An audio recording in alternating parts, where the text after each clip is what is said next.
yang terpenting terhadap hasil penelitian ini bahwa belum ditemukan adanya informasi ataupun dokumen elektronik yang berisi muatan ataupun ancaman baik fisik maupun psikis maupun ancaman kekerasan terhadap korban.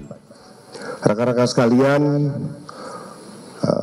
perlu kami sampaikan dari hasil serangkaian penyelidikan yang dilakukan oleh penyidik, baik itu dari keterangan saksi-saksi, kemudian dikaitkan dengan barang bukti, serta didukung oleh scientific investigation crime dan keterangan para ahli, kami menyimpulkan bahwa pada hari Selasa tanggal 8 Juli 2025 sekitar pukul 8:10 waktu Indonesia bagian Barat telah ditemukan sesosok mayat laki-laki di rumah kos di guest house Godang Dia, kamar 105 di Jalan Godang Dia Kecil nomor 22 Menteng, Jakarta Pusat. Setelah dilakukan olah TKP dan pendalaman bahwa identitas daripada korban adalah ADP berusia 39 tahun yang merupakan staf dari Kementerian Luar Negeri. Pada saat ditemukan, korban dalam posisi terlentang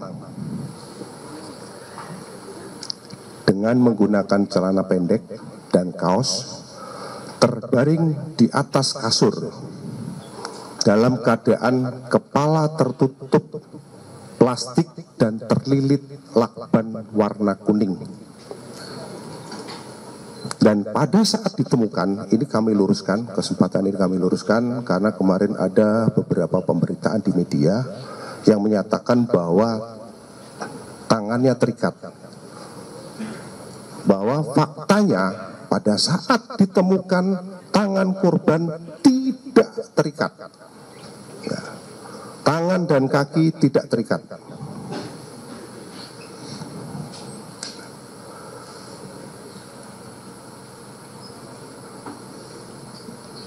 Pada saat ditemukan,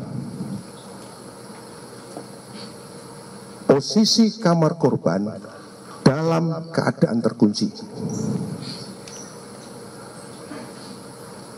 Perlu kami jelaskan bahwa ketika ditemukan tersebut, kunci daripada kamar korban ini ada 3 lapis. Yang pertama adalah lapisan dengan menggunakan kartu tap. Itu bisa diakses dari luar.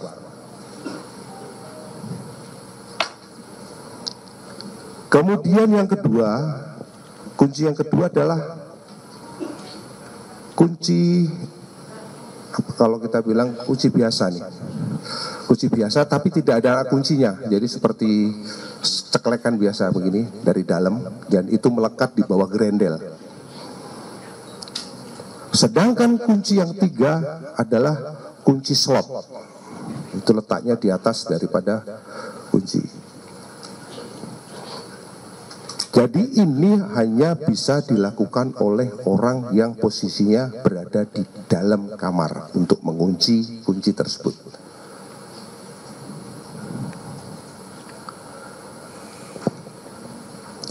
Kemudian setelah dilakukan penelitian terhadap TKP, tidak ada akses lain untuk memasuk ke dalam kamar tersebut selain pintu maupun jendela. Karena di samping ini adalah tembok, belakang juga tembok, sedangkan penyelidik telah melakukan pengecekan dan penelitian secara mendalam terhadap plafon, dan itu plafon tidak ada yang rusak.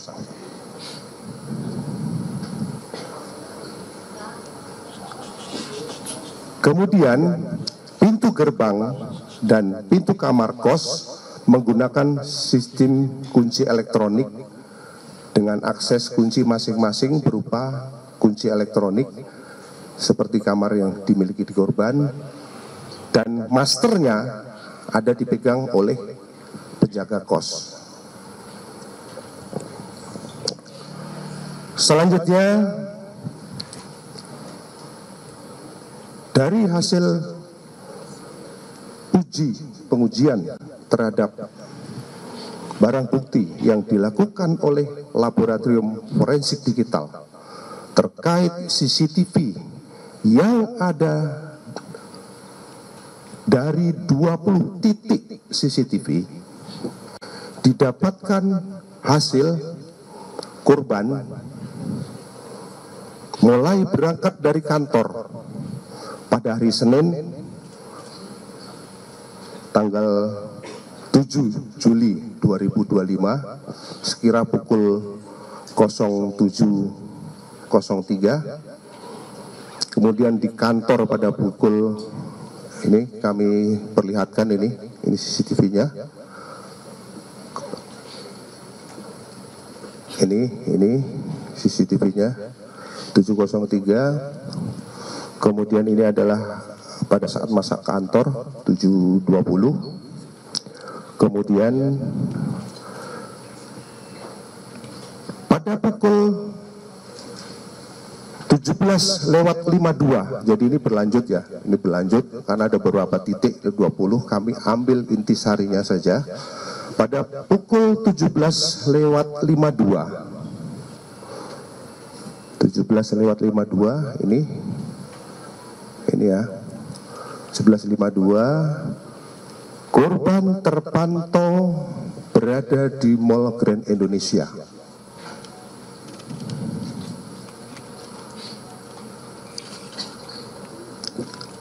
Ini selaras juga dengan hasil analisa terhadap IT daripada profil korban. Selanjutnya, korban pada pukul 21.39 termonitor memasuki Kemenlu. Ini sebelah kiri, rekan-rekan sekalian, 21.39 memasuki Kemenlu.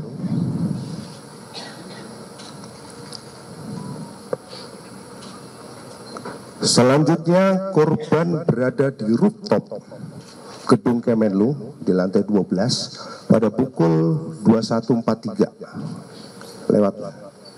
Lanjut, ini naiknya pada saat naik, nah 21.43 itu naik, mulai naik 21.43. Keberadaan daripada korban di rooftop itu kurang lebih selama 1 jam 26 menit.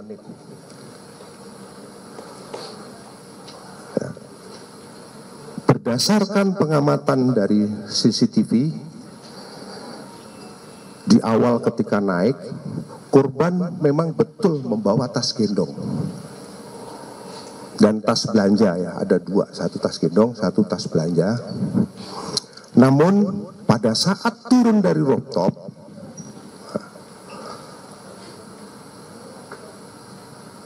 korban sudah tidak membawa tas gendongnya kembali maupun tas belanjanya. Jadi pada saat naik membawa, pada saat turun itu korban sudah tidak membawa lagi. Selanjutnya, ini pada saat turun korban sudah tidak membawa nih. Yang di tengah ya, rekan-rekan sekalian. Nah, ini yang di tengah, ini terlihat korban sudah tidak membawa tas ini. 23.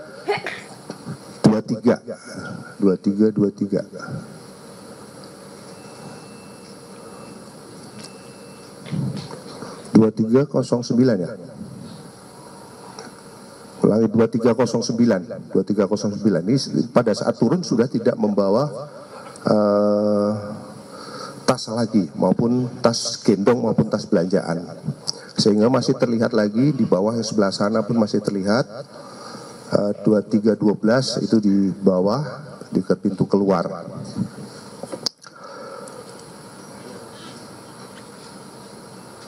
Rekan-rekan sekalian, selanjutnya pada pukul 23.23 korban termonitor masuk di pintu kos. Ini malah pintu kos ini sebelah kiri. Saya ulangi, nah ini pintu kos. Ini pintu kos, ada pintu kos ini. Ini terpantau mulai masuk ke dalam kamar dan kemudian ini membuang sampah. Lanjut. Dan pada hari Selasa tanggal 8 Juli 2025 pukul 7:39 di sini, setelah pintu dibuka,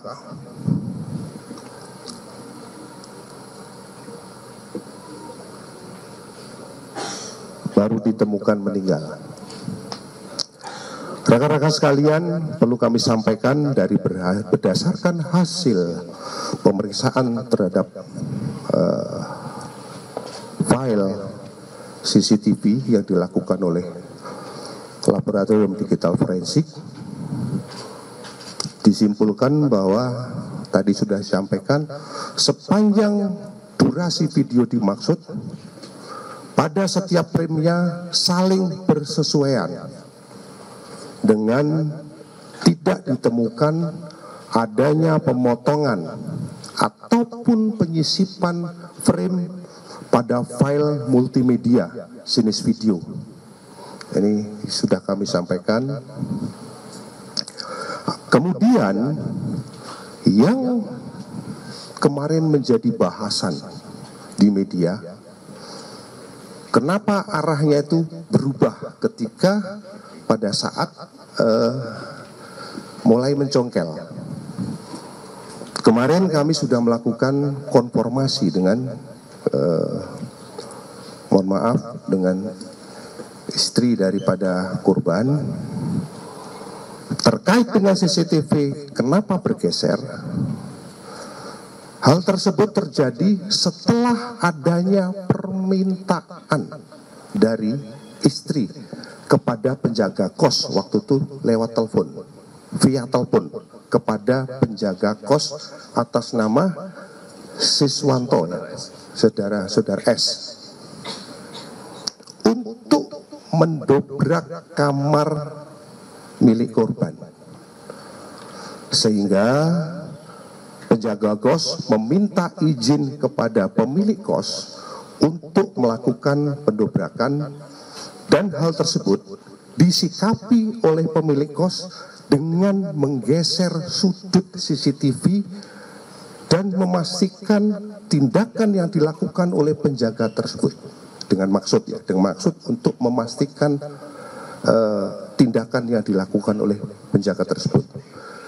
Hal ini juga diperkuat dengan adanya video yang diambil secara live ya, artinya secara live, bukan live, rekaman video yang diambil oleh teman sekamarnya yang ikut mendobrak pada saat itu. Ini Bapak ini, Bapak F, ini merupakan teman kamar dari satu kos. Ini diperkuat dengan rekaman video yang diambil oleh Bapak F ini.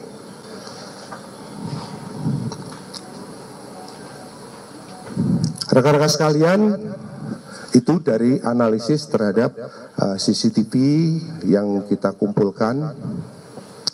Selanjutnya berdasarkan pemeriksaan digital forensik terhadap device baik itu laptop, kemudian MacBook maupun Samsung Note, ya ada handphone Samsung Note yang ditemukan di kamar korban. Ini ada satu handphone yang ditemukan di kamar korban. Ditemukan adanya histori pencarian tentang beberapa penyakit yang dialami oleh korban. Selain itu, ditemukan riwayat komunikasi dengan pengguna akun. Tadi sudah disampaikan oleh tim dari digital forensik.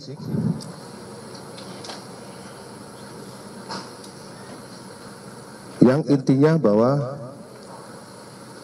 yang terpenting terhadap hasil penelitian ini bahwa belum ditemukan adanya informasi ataupun dokumen elektronik yang berisi muatan ataupun ancaman baik fisik maupun psikis maupun ancaman kekerasan terhadap korban. Jadi saya ulangi lagi, dari hasil penelitian secara digital tidak ditemukan ancaman fisik maupun psikis terhadap korban, termasuk ancaman kekerasan. Selanjutnya, berdasarkan hasil pemeriksaan sidik jari yang dilakukan oleh Pusiden Baris Krim Polri terhadap barang bukti berupa lakban kuning merek Daimaru dan satu buah gelas kaca terhadap korban, bahwa lakban yang ditemukan pada jenazah adalah lakban yang dibeli lakban yang dibeli bersama istrinya di salah satu toko di Yogyakarta. Ini kami sudah konfirmasi dan kemarin sampel yang sama itu sudah diserahkan sama kami. Kemarin sudah kita kembalikan lagi ya sampelnya kalau tidak salah ya.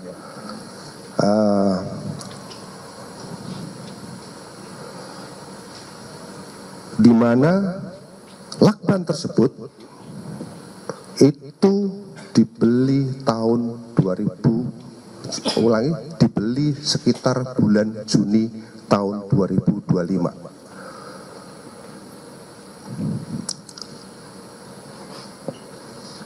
Selanjutnya, berdasarkan pemeriksaan daripada DNA yang dilakukan oleh Puslapor Baris Krim dengan meliti terhadap 11 barang bukti dan melakukan uji terhadap barang bukti yang ada, dengan hasil tidak ditemukan adanya DNA milik orang lain selain DNA milik korban, termasuk pada lakban dan barang bukti yang ada di TKP pada saat itu, mulai dari spray, kemudian sarung bantal, gelas dan lain sebagainya, itu hanya DNA milik korban.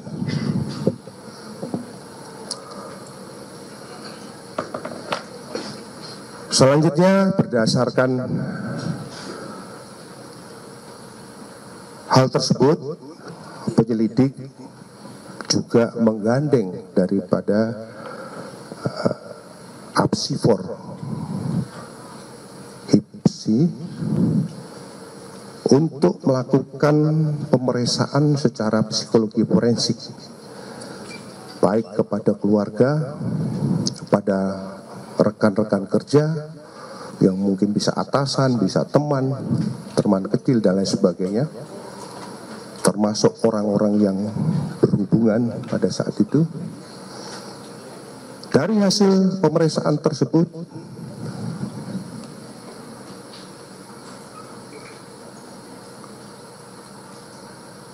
disimpulkan bahwa indikator daripada kematian daripada ADP ini mengarah pada indikasi meninggal tanpa keterlibatan pihak lain.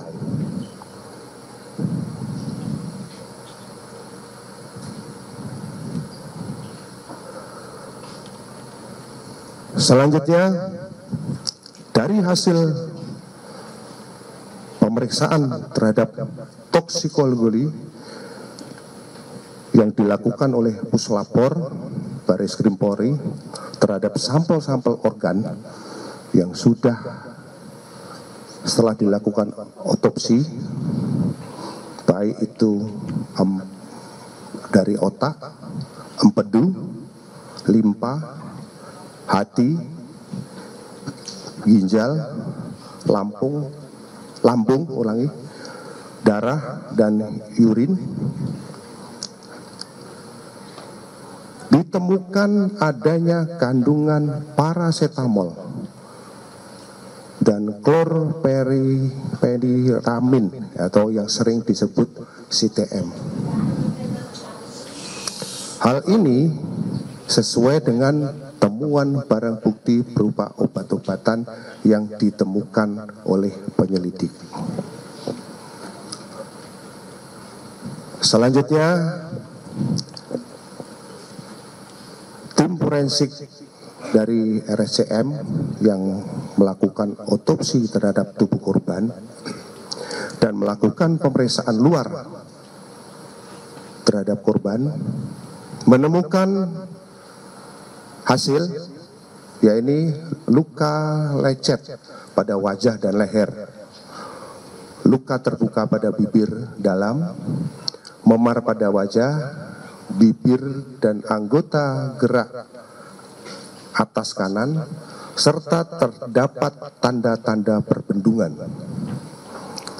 Pada pemeriksaan dalam, ditemukan darah berwarna lebih gelap dan encer, lendir dan busa halus pada batang tengkorak, sembab paru-paru, tanda-tanda perbendungan pada seluruh organ dalam, dan tidak ditemukan adanya penyakit pada organ dalam. Pada pemeriksaan laboratorium toksikologi, tidak ditemukan zat yang menyebabkan gangguan pertukaran oksigen. Tidak ditemukan adanya penyakit atau zat yang dapat menyebabkan gangguan pertukaran oksigen pada organ ataupun jaringan pada korban. Maka sebab kematian korban adalah akibat gangguan pertukaran oksigen pada saluran pernapasan atas yang menyebabkan mati lemas. Rekan-rekan sekalian, dari serangkaian tindakan dan kegiatan yang dilakukan oleh penyelidik, mulai dari mendatangi TKP, kemudian melakukan pemeriksaan terhadap saksi-saksi, mengumpulkan barang bukti, kemudian kita dengan melibatkan saksi ahli, dan